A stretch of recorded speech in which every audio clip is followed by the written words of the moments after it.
pasti saya sama ibu itu, kalau netizen bilang aku adalah satu paket.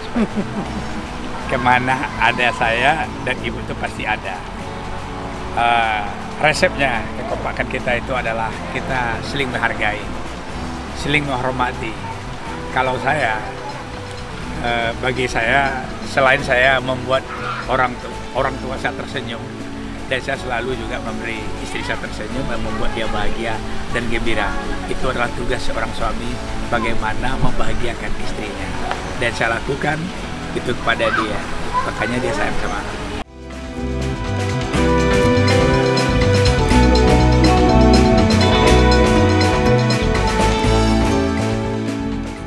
Ya, istilahnya jangan banyak makan gorengan atau apa gitu. Saya banyak sediain buah. Ibu tidak ngasih gula aku, ibu tidak menyiapkan karbo untuk aku, dan ibu selalu bangunkan aku pagi supaya aku olahraga.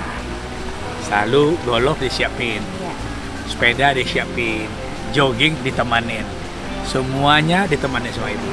Yang luar biasa kalau saya mau pergi acara, katakan mau sepeda pagi, mau golf, ibu siapin semuanya. Dia siapin, baru saya berangkat.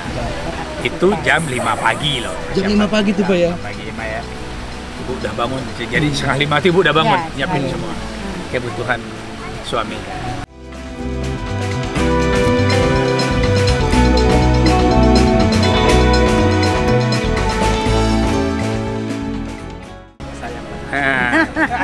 Ambo ko, sangat sayang banget ke bini ambo ko, karena dia hanya satu-satunya istri aku. Satu-satunya orang yang ku sayangin, kurang cik-cik ku dan disayangan bana. Seorang kuah, punya awak kau seorang le. Jadi memang harus dijaga dan disayang. Disayang. Oke Pak. Jangan lupa apa Bu Pak? Jangan lupa apa? Subscribe, like, comment. Keluarga Basko.